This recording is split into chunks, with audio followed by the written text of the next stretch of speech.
Hello, everybody, and welcome again to Procrastinator's Pitstop. And we do have another amazing guest for you today, Justin McSweeney. And actually, I'm going to change the format up a little bit here, and I'm going to give the floor to Justin. Justin, welcome to the show. Chris, thank you. And hello, audience. Glad to be here. Glad to be in conversation with you, Chris.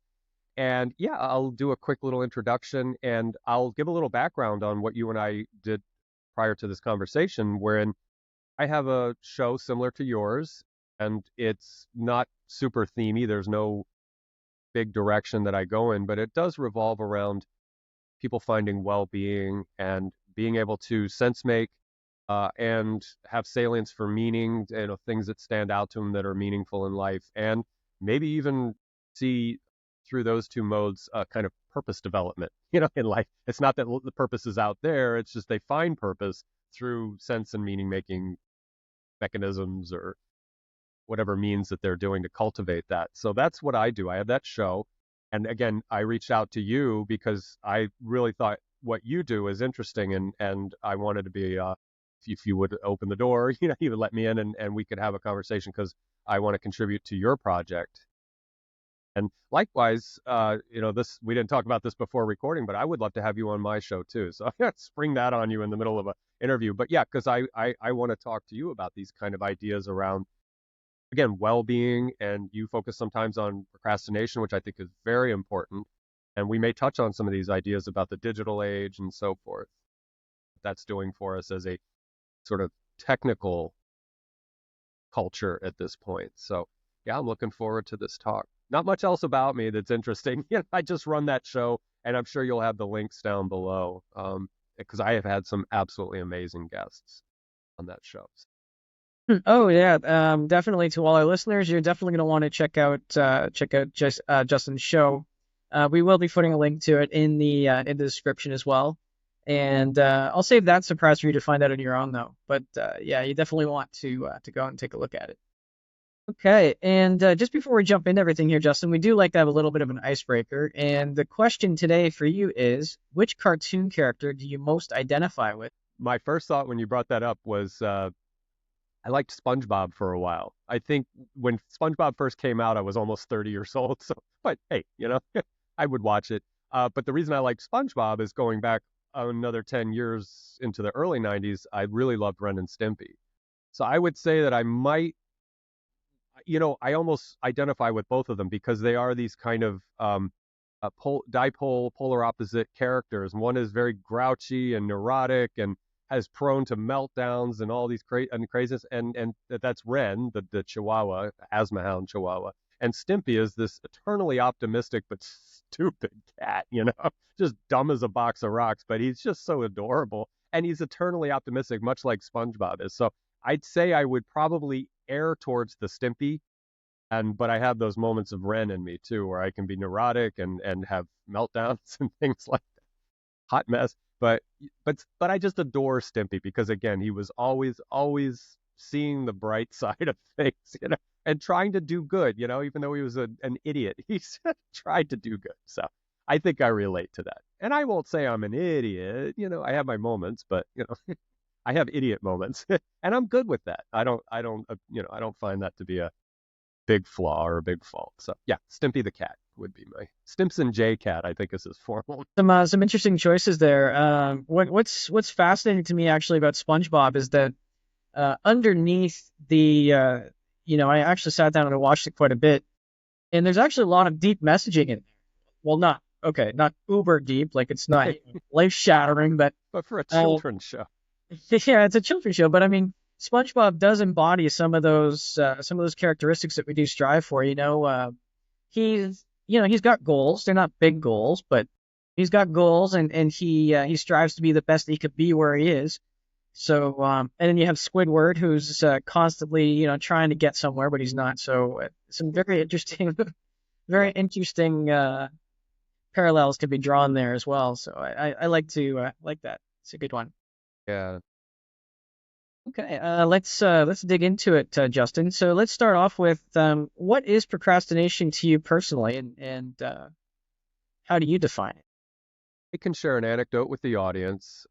It's kind of like going to one of those anonymous meetings where I can say, "Hi, my name's Justin, and I'm a procrastinator." Because I have a project that's on the table for me right now in real time, and I developed this project about 6 years ago, and it's gone through a couple of iterations, and now I'm on the precipice of this new desire to change the content. So I'll confess it's a website, and I have just some ideas and things that I have on the website, but I want to kind of wipe some of the slate clean and put some new ideas into this. And it relates a lot to what the show that I do and what you do. It's about well-being and self-improvement, but it's coming at it from a very weird orthogonal direction. It's not the typical. It's not self-improvement.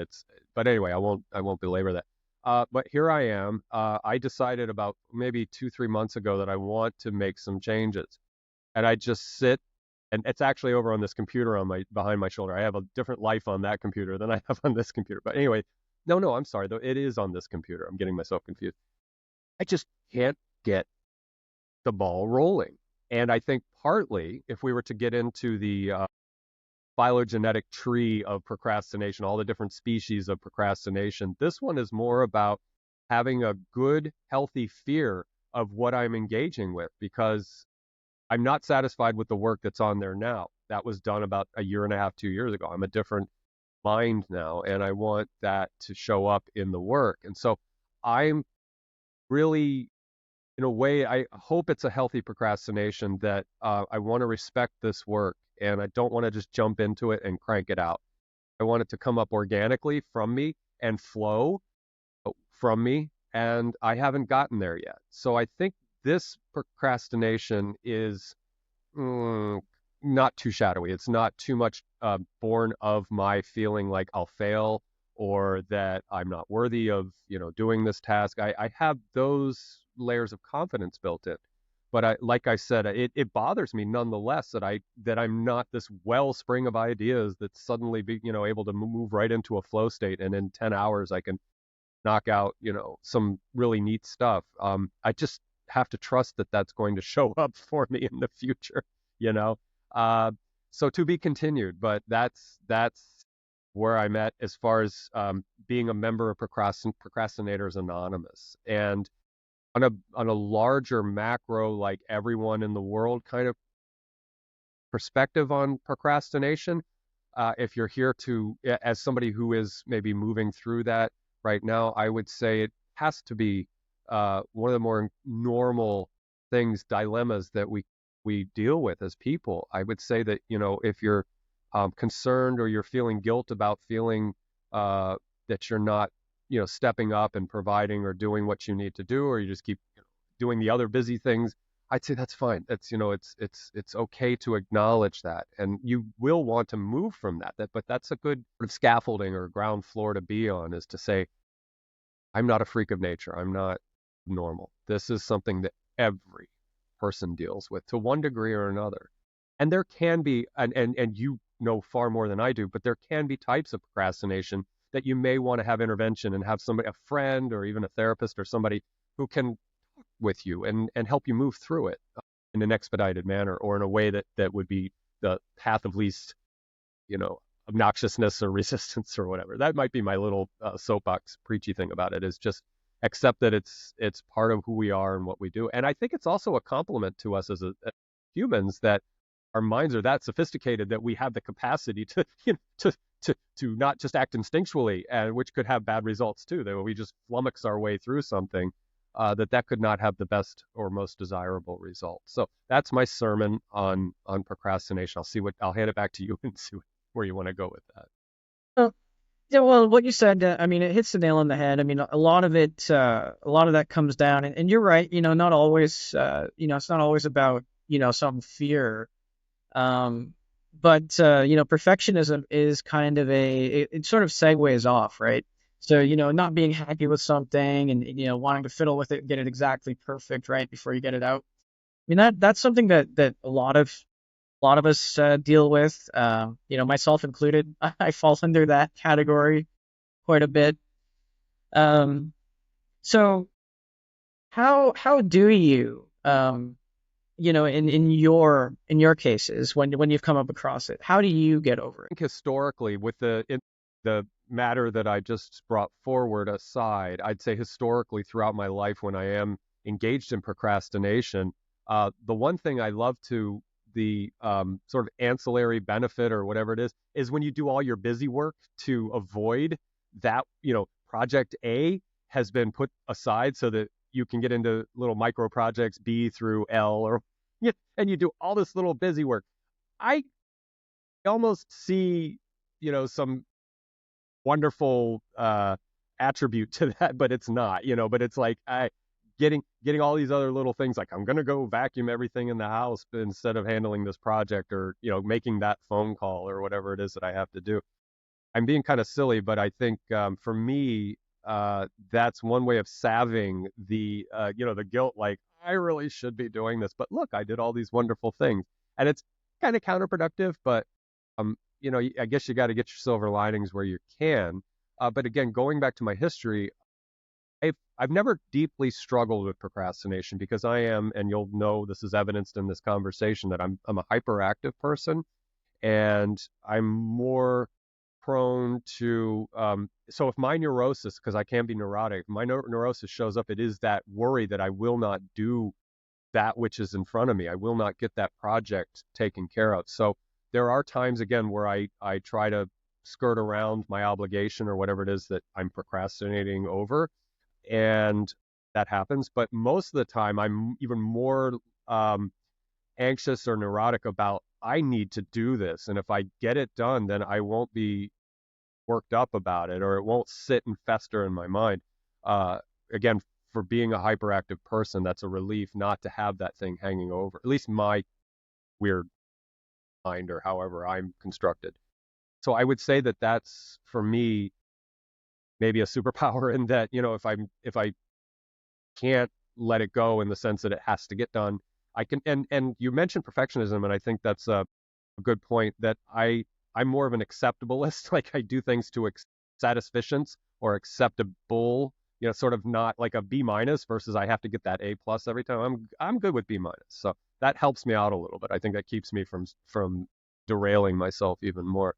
So I don't know if anybody, it would be interesting maybe to get feedback from the audience, like if anybody else is like me, is prone to being hyperactive, and I have been my whole life. I've been a spaz, since I was a kid. In fact, they diagnosed me with dyslexia, which I don't know if there's inner overlap with ADHD and things like that. But yeah, I'm like a poster child for that kind of stuff. So maybe that helps. But getting back to procrastination, I think that it is. I don't know what my blockage is when it comes to it. It's been a while since other than this project, it's been a while since I've actually had to ponder what is the reason for my not wanting to take this thing on. So probably just a degree of apprehension, about what the outcome will be, even though, like I just got done saying, I'm an acceptabilist kind of person. Maybe that's part of it. I'm trying to pick which species I might fall under with regard to what's going on. So I'll hand that back to you. But yeah, I didn't really give a great answer in terms of like how I overcame procrastination. But like I said, I'm fortunate that there's this default mechanism of my being, just a complete spaz, and I take things on. In fact, I overdo sometimes. I'll take too many things on, and it's maybe adjacent to procrastination where I'll plan 7 things and try to get them all done, and sometimes that doesn't work. Well, I mean, there is a precedent for that too. That could be a little bit of the crisis maker. The crisis maker works well under pressure. They really don't. And I mean, I fell into this a little bit as well. We all tend to fall into many different types of procrastination at one time or another. But the crisis maker, they work well under pressure. They'll take on multiple projects and then they'll just delay them until the first project is due, like right now. Then they'll just start working on other things until it is due, because it's either the adrenaline rush or it's the dopamine rush they get from fixing it. But you did mention something about doing all the little things first. I mean, it's like is it more like instant gratification in your case then, rather than the delayed do the project that's going to take longer, give you a delayed reward? think it's a deflection of, or whatever the right term might be, to feel that satisfaction of having completed a task, yet it's not A, it's B through Mm. L. And so to have accomplished B, C, D, E, G, F, whatever in the time frame, you get that same, perhaps, but not authentic sense of satisfaction, like, hey, I got a lot of things done. Wasn't A, but I got a lot of things done. And so maybe that's a stand-in or a placeholder for that satisfaction you would feel if you took on the thing that's not necessarily that which you are inclined to do. Or like you said, there's that crisis mode thing where, and some people can do that, I guess. Some people can put something off to the last minute. They're intelligent enough and put together enough, which is not me, and they can knock it out of the park and walk away. And other people sell themselves that line and they say, okay, yeah, I can do all that. And then it's a melt, everything goes wonky as you're in that 11th hour. And I've been there. I've been in that 11th hour, and and then I'm like, you know, but I try to learn from that too. I try to say, don't do that to yourself again. Be kind. Yeah, that's the I don't know if there's a term for it, but there should be. The either the the crisis makers or the procrastinator's fallacy, right? Where I work the best under pressure. My work is always better, and Right. scientifically and statistically, I've done this myself. I don't know how accurate the reading is because obviously I knew I was testing myself, but I did notice that it was in my output was inconsistent. Even if it was the same task, if I left it, and I'll tell you how I did it because it's kind of funny. And so I did it in that, sometimes I use our air fryer at home and I cook some, food, but, I work from home. So I'm always, I'm always home, but I have different things I'm doing. So if I leave it and I know it takes 13 minutes to make this thing, and I do it and I rush and I always have to have at least 20 minutes. So I cut off the time and the results, no, the cooking time was the same. But there was something in the process that obviously I did differently. I don't know because I do it automatically now. But the output was different to such an extent that my wife commented and she's like, "Oh, this you completely botched it this time," And two other times it was, the same, right? So um while we can do that and we get that burst of creativity or we get that burst of energy maybe, the thing is that our work output is never going to be consistent. And sometimes what happens is we over qualify, or we think we can do things in a shorter time than we really can. But actually, just to go back to what you were saying, that actually segues pretty nicely into technology and how it affects us, because we do have a lot of distraction. We do have a lot of and you were saying like maybe the rewards, right? And this is how gamers can be completely fine sitting on a couch Hmm. 24 hours, 48 hours, 72 hours. Hey, I've done it.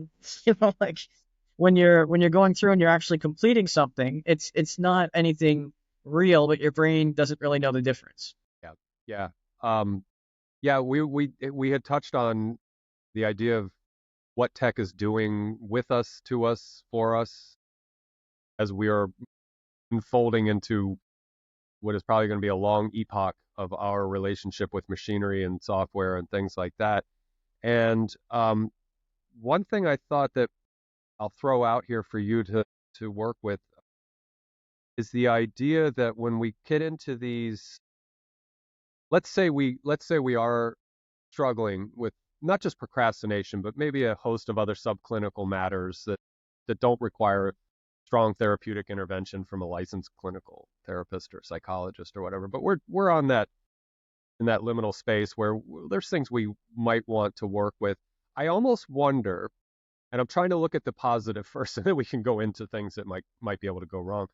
I wonder, in the era of emerging chatbots and these systems that will be our virtual companions and virtual whatever the interlocutors and things like that, is that the idea of somebody who um, can provide a chatbot or provide a set of algorithms that would appear to be a person engaging with you in conversation, whether it's text or verbal, um, that some of the great ideas that are out there in psychotherapy, in psychology, that can be harnessed to have fluid conversations with a chatbot. Like, let's just pick me, and I struggle with things like procrastination and some other things like esteem issues and things that say, well, these are the hamstring issues that cause me to be in this position.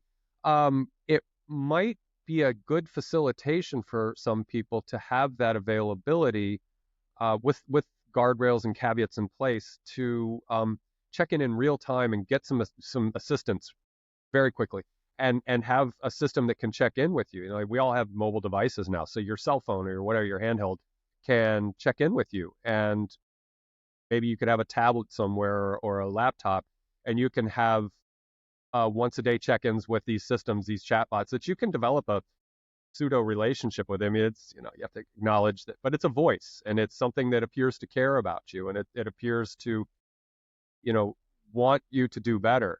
And even though it's a simulation, like you just said with gaming, our brains don't know the difference. If it's a nice, friendly voice, male, female, or otherwise, that connects with you, and you're connecting with it, and there's the idea of things like transference, where it's like that voice could, or even a avatar, whatever it is, that you connect with, and you're transferring some of your ideas of what a archetypally good parent might be, or a mentor, or a teacher, or proctor, or whatever, that you can again project onto that, or transfer onto that trust bond. So I see some potential there, I think, with good with good code writing people and good software developers and people that can do these kind of things, that maybe, now, or even not that far down the road, that if we're talking about these minor issues that can hold us up in productivity or feeling better about ourselves, that might be an avenue I would feel good about, because we already have chat therapy. There's already development of psychoanalytical therapy, psychology being practiced with bots. And so if they're willing to go there, and we see that the ethical and the Hippocratic oaths type stuff, do no harm, is being considered, that's something, again, at a subclinical level, where it's more just improvement rather than intervention. I mean, I'm feeling good about that, I think. Hmm. I mean, yes, the advances are pretty amazing, and you don't even have to be that good a coder to do it. Okay. If you look at just, for our listeners and for yourself, if you feel like looking at some different models, there's a website called character.ai. And honestly, some of those models are so good. The only way that honestly I would know that I wasn't talking to a bot, it, the only reason I knew I was talking to a bot was because no matter how many strings of characters I put in, it always answered instantaneously. So, if I'd programmed the bot to, respond, randomly within, 5 to 10 seconds for, say, 150 characters, and then, between 30 seconds and 45 seconds for, 220 characters, I don't think you'd be able to tell a difference. Yeah. So it sounds like everything's in its place. So it would just be a matter of you doing your own work to curate or cultivate that which you need to have happen, by prompts. Or again, in the age of capitalism and market systems, that there are firms that can put that together, and you can still customize or curate, but maybe they're there to build it up in a more sophisticated way, perhaps, or a way that's more serviceable to your needs or whatever. But yeah, I wouldn't have a problem with that. I often think it would be fun to have a virtual chatbot friend, or whatever you want to call it, that would listen to me drone on about things, and not like, okay, dude, I'm done. I need to get out. Yeah, just put up with me for like an hour, and I'll wear myself out eventually. But They actually have those right now. There's many different versions of those right now, but one of the things about those, there's a few different issues on that. One of them was, and this goes into a little bit about the Hippocratic Oath. The do above all do no harm. And there's there is some argument there about codependency, creating like a codependency. I mean, it exists in traditional type settings as well with coaching and therapy and other things. But they're saying that because the AI doesn't have the same capacity to um, kind of navigate that it might actually be easier for a person to become codependent on a like an AI chat friend than it would be on a regular person or a regular friend, because the AI chatbot is never going to argue. It's never going to say, you know, we ever actually went into this too, where I was talking to another individual, and they said they're worried about the human species in terms of dating. I'm like, well, I am too. He's like, no, because Bobby goes home, he wants to play video games all day. The girlfriend wants to go out and dancing or whatever, right? So, he gets the AI Chelsea, goes home, and Chelsea's already got his favorite game booted up and says, hey, let's, do this level. I just looked at the latest, reviews. I just looked at this, we'll set up and we'll get that taken care of. So how do you see, codependency and then sort of like, I don't know, I guess veering away from humanity like?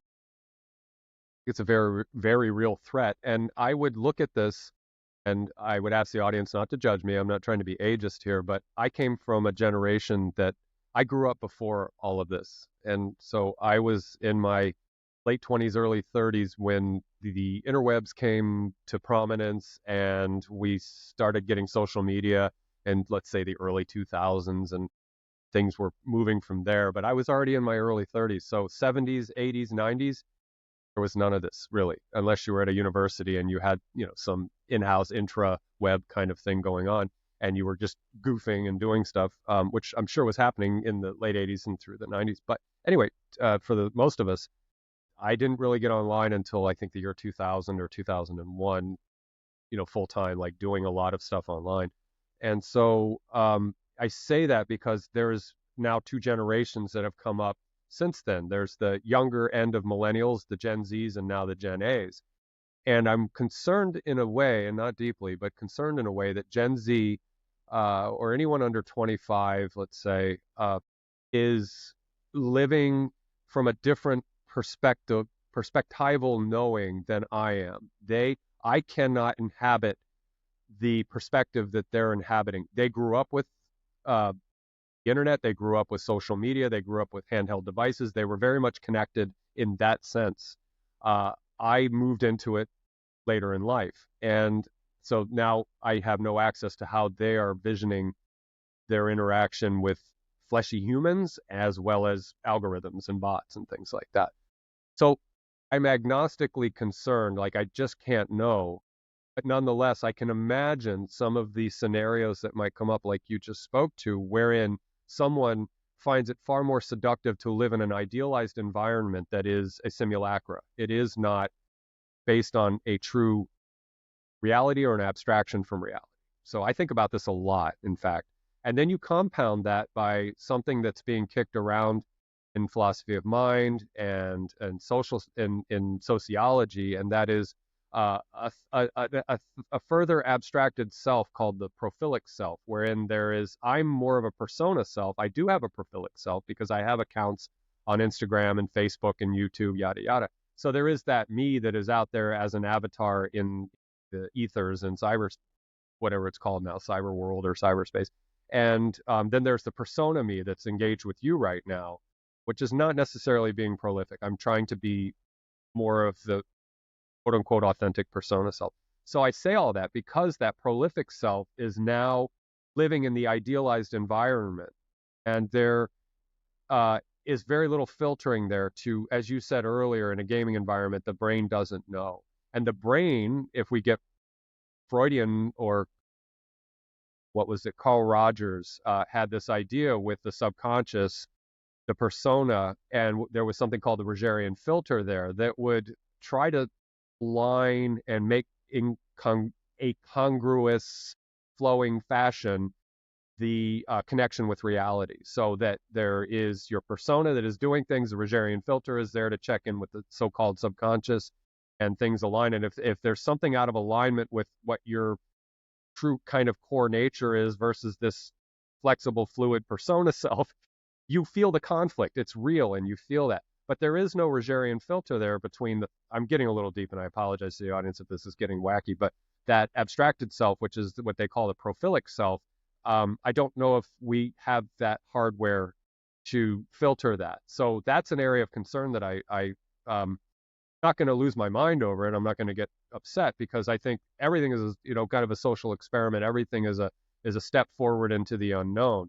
But if I were to speak to any 25 or younger, I would say, listen, ground yourself, be engaged with fleshy people, and stay rooted in that domain, and then go have fun in the virtual domain. Go be in that, which I don't have. I mean, I have virtual reality and I have all this other ways of tasting it, but I don't know it the way they do. And so that's where that would be the one caveat I would employ. I'm sorry for the long-winded run, but I had to be set up in a certain way. But yeah, just getting lost is what I would be concerned about. No, I mean that's kind of always been a concern, though. I mean, I'm sure you saw this back in the excuse me, in the 80s and 90s with censors on TV and censors for video games too. We got to take Power Rangers off the air because they were violent. Oh, we had to edit all the Bugs Bunny cartoons because little Jimmy's gonna watch it, get the wrong idea, and hit somebody in the head with a wrench or something. And it's super interesting to me that as you go back and do that research, going back and it goes off a little bit off the topic of procrastination, but when you go back and you look at history and you see the cases of little Jimmy picking up a wrench and deciding he wants to hit his brother in the head with it, I mean that traditionally didn't really happen in the 40s and 50s.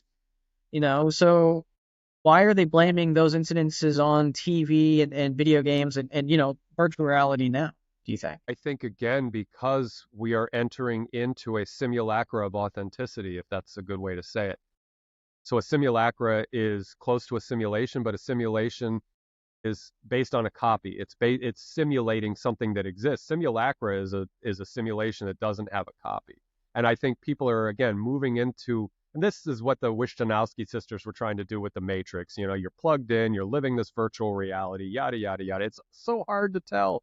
And there were some good caveats in that story, in that mythos, that narrative. But I want to acknowledge everything you just said about going back historically and wanting to manage how medium impacts us, how the medium, whether it's print, whether it's the language within books, or that which comes over the airwaves into the radio, the music, the pop culture, the zeitgeist of social fads and trends, and how do we guardrail ourselves to, like you said, lose our grip a little bit, and Tommy takes the wrench and he thinks it's a cartoon, haha, and then boom, he just cracks his brother's head open because he didn't really he got lost. And now I'm looking at it in that same cautious lens to say, when we get immersed enough in a simulated environment, again, if you're a gamer and you're on 20 hours or 15 hours, as you said, begins to become apparent to us that is what's going on, what really is going on. It's not strings of ones and zeros anymore. It is that which is being presented to us.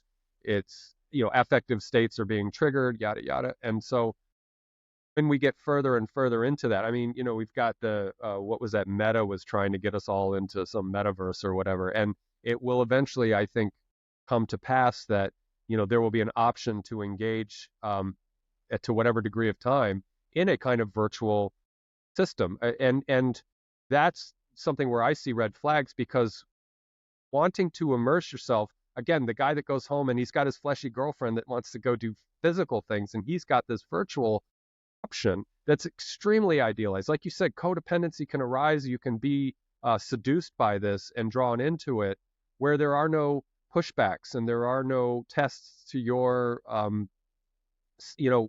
not always getting things done the way you want them to be done. And I think that can lead to problems. It's like an immune system.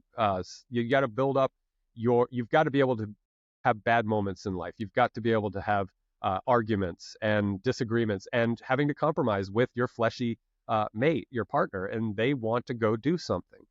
That has to be part of it. And so I share that concern with you, I think, that we have to have a way to check in and say, where's the healthy boundary here? Where are the healthy lines? Because I would go and play in a virtual world, but I would want to get out too. I don't want to live there. I want to go play. I want to go have fun. In fact, again, I have virtual reality.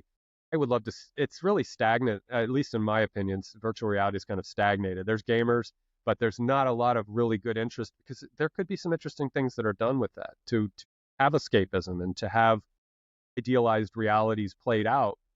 But again, know that that's what you're doing. This is a terrible analogy, but it's like people who consume alcohol or smoke grass. They know, about 2 or 3 hours, you're going to be something, you're going to be off in another altered state of consciousness. But then you're going to come back, and then you have to say to yourself with that impulse control, I'm not going to have another drink for a couple of days. I had my 3 or 4 drinks tonight, and that's it. And so I'm pointing to addiction. I'm pointing to that impulse control, inability to regulate. So that's something I guess that needs to be thought about. And yeah, the fact that you brought up addiction is an interesting one because I've actually worked with a lot of different addictions, and the thing about addictions is that and escapism in general,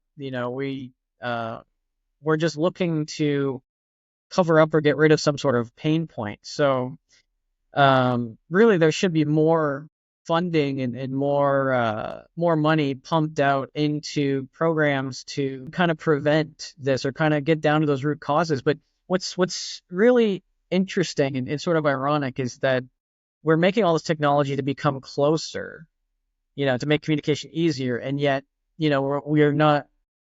It's really interesting because we've got all this connection, but we're so disconnected now, right? We're more disconnected now than we've ever been, really. So why do you think that is?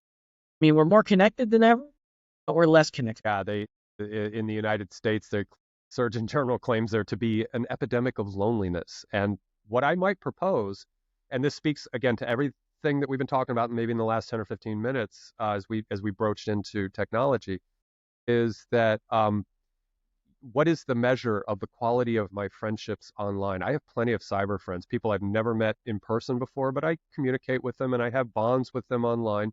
But excuse me, as an old person who had grown up as a child of the 70s and in the young adult in the 80s, all my friends were fleshy. All of my activities were in a real environment, in a space.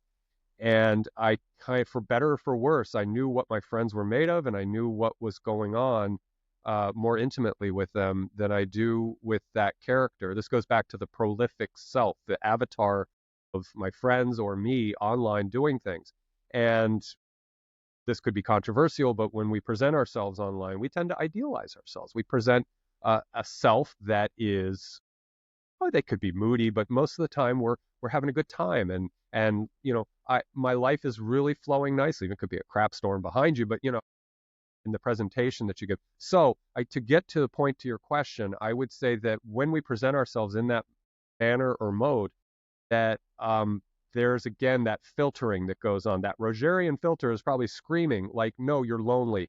You haven't gotten a hug, or I know some people are hug averse, but you haven't had FaceTime in a real sense in a cafe somewhere or whatever, and you're engaging with a real person. That I think, even though the mind can be fooled, I think that so in other words, for 12,000 years, as we've been somewhat settled, so-called civilized people, that we are very, very social. Excuse me, I hit my microphone. Very, very social. And that sociality is reified or bonded through subtle cues in body motion, subtle cues in behavior, time spent. So I would offer that to say as a contrast to the idea that we as cyber people, as prolific people, as avatars, as representations of ourselves in an idealized fashion on Instagram or TikTok or wherever you are. I'm old, so I'm on Facebook and YouTube. So, but just whatever it is that you're doing in that non-real environment, the abstracted environment, may not measure up to what the core self needs, in a sense, that the satiation or the satisfaction that comes from that. So I'll stop there. And I would say that that would be a suggestion that I would put out to consider. And as you were talking there, another thought sort of came to me as well. Going back to internal conflict. I mean, why would I feel lonely? If I've got all my friends online and I'm talking to them, and it goes back to that persona, right? So, I would theorize that it's kind of the same as, let's say that you were put into witness protection, or you had to take on an identity, to keep yourself safe or whatever.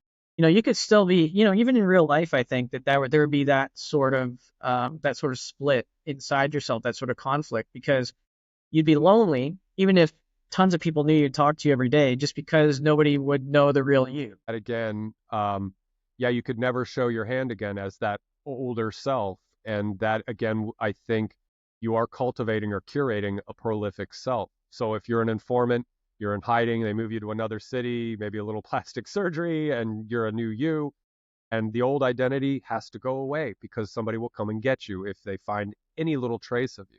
So that's a very good point. And that speaks again to maybe a type of this abstracting ourselves away from what we once were. Or again, as I point out, as somebody who's under 25, are they really in touch with that persona self?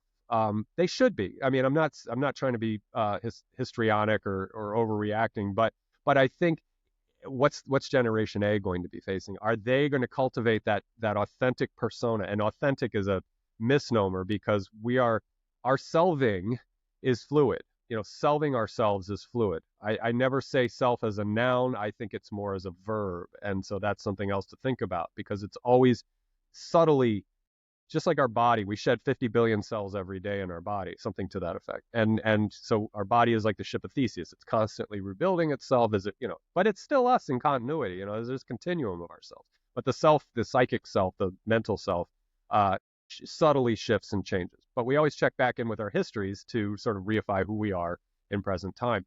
Can that get derailed? Can that develop maybe pathologies of the mind that we get lost in that sense of identity, much like you could if you are in witness protection? But I would like to think that somebody that gets their lives totally upended by witness protection had like 30 or 40, 25, 30, 40 years of themselves prior, so that could be a foundational thing that they just have to keep under wraps. They have to say, oh, I can't be, John so-and-so, I have to be Tom so-and-so now.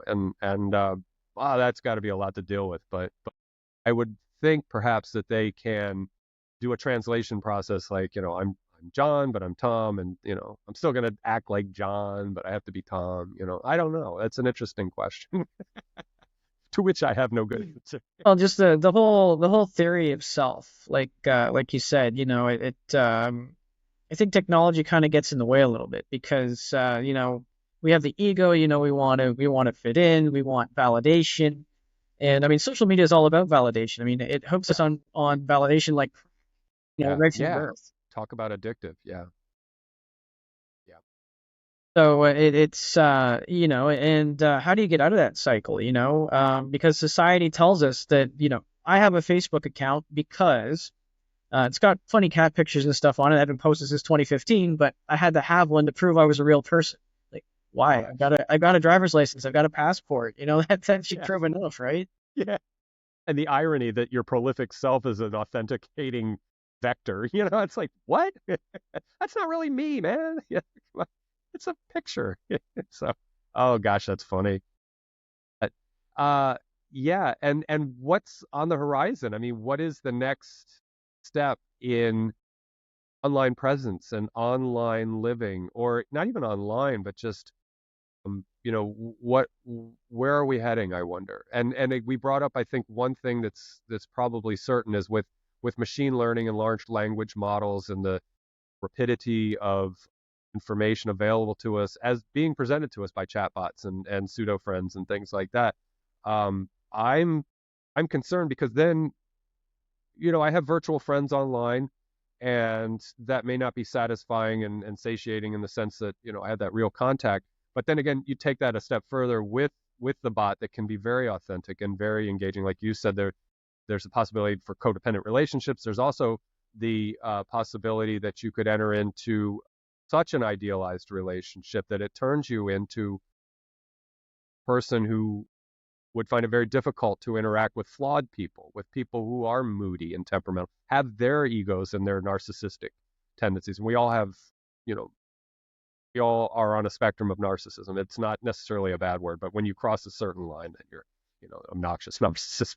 We all love ourselves and we all want to be, like you said, loved and accepted. But when, again, you are immersed in an idealized environment for so long, for so much time in, that you then have to go deal with a flawed person or somebody who's moody. I'd say, so to answer that, to maybe throw out a proposal is to say that if anybody's listening, live a balanced life. Live a life where, again, where you know restraint. You had your night to go drink some alcohol. Don't drink every night, have 2 nights a week that you set aside for having a few drinks with your friends, family, whatever, and then engage with life without that and experience it. So in other words, to convert that is to say, go be with real fleshy people who have their moods, their flaws, their faults, and all the things that go with us being human, and then go back in and play. Go have your idealized escapist reality, because I think there's nothing wrong with that in doses, in small controlled doses. In fact, it may be therapeutic that you can, go experience that. It's like going to a movie. It's like, if you're a fan of one of the big franchises like Star Wars or Harry Potter, what a wonderful way to get away for a few hours. You go off into somebody else's world, and normally things work out okay. Most movies don't have really bad endings. I've seen a couple movies that have really bad endings, and I'm like, oh, that was neat. Nobody lived, or everybody, bad things happen. But normally we come away and we're like, oh wow, that was a nice couple of hours to get away. Well, just to add to that, what makes these addictions to escapism through digital means is I think, and I believe too, is that there aren't as many negative consequences that are immediate as you have with such as substance abuse, because if you have 4 or 5 drinks out with your friends, the next day, you might feel a little but I mean, if you really go on the bender and you spend 48 hours or 49 hours drinking Mountain Dew, eating Cheetos, and playing an online game. Yeah. I mean, what's the worst that you got? You got a sore butt, and your sleep patterns are off a little. Yeah, but I mean, it's not it's detrimental, but it's not as, I guess, abrupt. Right. Palpable. Yeah, you don't feel the hangover necessarily. It's more subtle. Yeah. No, I get that. And that's, again, where you want to, again, if this is potentially a problem, I would say be honest with yourself. And so one of the guys that I've interviewed recently is a CogSci guy out of the University of Toronto. And he has something he calls an ecology of practices that keep us grounded, in a sense that we live with a good way of way-making and meaning-making and all these things that are pro-social, affectively, what is the valence is positive, to use psychological terms, that you are living a life that is genuinely healthy, and that it's genuinely, you're steering yourself in a good direction for your own best interest, that, is not too controversial. It's not that, you can argue your way out of it. So in other words, it's an authentic sense of well-being. And that ecology of practice is a diversity of practices, so that it's well-rounded. And his approach is so that what he has something called relevance realization, which is what we all do.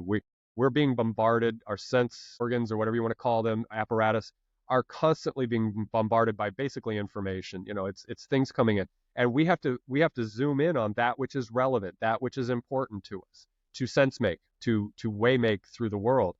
And what he throws out as an idea is that those very mechanisms, that sensory motor loop, that very thing that can keep us engaged with the world in a positive, healthy way, can also have the counterfactual of deception and foolishness and, again, big self-deception, so that which is relevant to you and that which is super salient to you, that's standing out to you, could be wrought of self-deception, which can usually be manifest by egoism and narcissism and things like that, where you're telling yourself the story and like, oh, but it's perceptually not jiving 100% with, again, if you had to lay out some ethical boundaries for yourself, that it's not in alignment with that. And that's how you can get into trouble. And so there again, you add the fuel to the fire with abstracting yourself into alternate realities and so forth, whether it's chemicals or engagement in social media, that is a mechanism that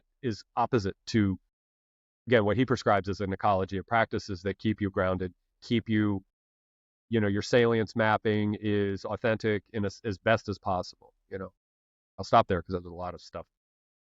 No, it's a lot of great information, and actually we're heading into the end of our time here. It's a pretty good note to end on. Some very good information in there. Before we go though, Justin, what's the best way to get in touch with you in case our listeners maybe want to ask you something or give you a little motivation? Yeah, yeah. Well, thank you for asking that. I do have, and again, you'll have contact info for my YouTube channel, which is called IdeaCast Interview Series, and I derive no revenue from that show. It's just something I do as a hobby more than anything, and I get to invite my superheroes on, these people who do these, deep thinking and stuff like this, and I just sit there and ask them questions and try to be competent in asking the question. That channel, you can write a comment in and I'll find it. I think there's a link, not necessarily to an email address. I think it's to that website I was talking about earlier that I'm procrastinating about. You can reach me there. I should put an email address in there. But anyway, in fact, if you want, I can even just put my email address in this conversation. I'm not a publicly relevant or socially relevant person. So if I get a couple of emails, I don't care. I can always delete them if they're weird. But yeah, if somebody wants to reach out to me, I'll make sure that there's an email address, and I can share the names of people that might have been involved in things that I've referenced here. More information. So like the Prolific Self, there's a guy named Hans-Georg Moeller. He's a professor in Macau, China. He's German, but he's into the idea of prophilicity. He wrote a book called Your Profile in You. He's been very inspiring to me. John Vervaeke was the guy that did this relevance realization. Great guy. He's got a lot of good information. So there's a bunch of these guys that and women that I follow that I've interviewed. And so just going to IdeaCast Interview Series will open up a lot of that for you. And if you do have a question for me directly, I'm available through the comments in those videos, or like I said, I'll just pass my email address along and you can give that out. All right. Well, thank you so much for being on the show, Justin. And once again, thank you to our listeners for tuning in to Procrastinator's Pitstop. And, hope you got something useful out of today. And just remember, if you can't find motivation or inspiration, maybe just be that inspiration or motivation to someone else. And we'll see you again next time.